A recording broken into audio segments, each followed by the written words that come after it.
nước tôm người tây tràn lờ có tón cho ngô mai tại rai bố so quê la với câu anh bụi như ba cháu ai cháu kha có bụi cái chán này như xa mi hầm mùi mong mà đông cái tàu khá là mơ mi mùa nhát nhì lúa quất thọ qua cao hà ông sâu chọt đột đại ra một lê prong tôm chót tay cồm ngang tầng quất thong cây mong nhịp quê hưu rong lâm yam mua com xăm có cái tan mua com bóc chân lô com là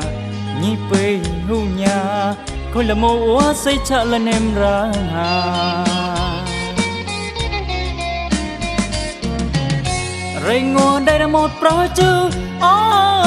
hồi lăng chân ư cái môi mà nói hành mì mùa sa pa mà nghe thấp to có nhì mô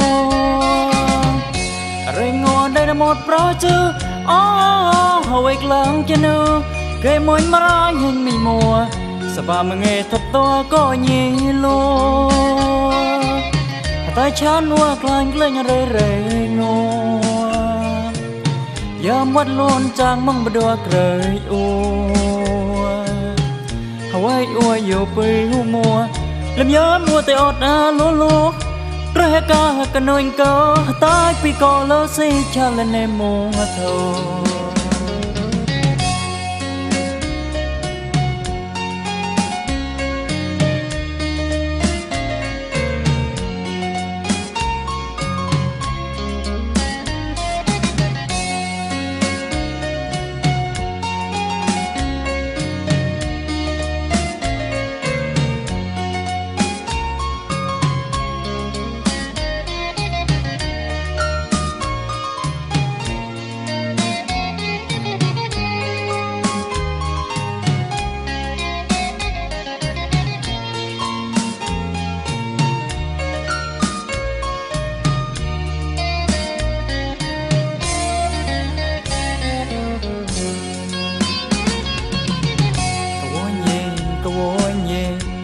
tôm người tây tràn lờ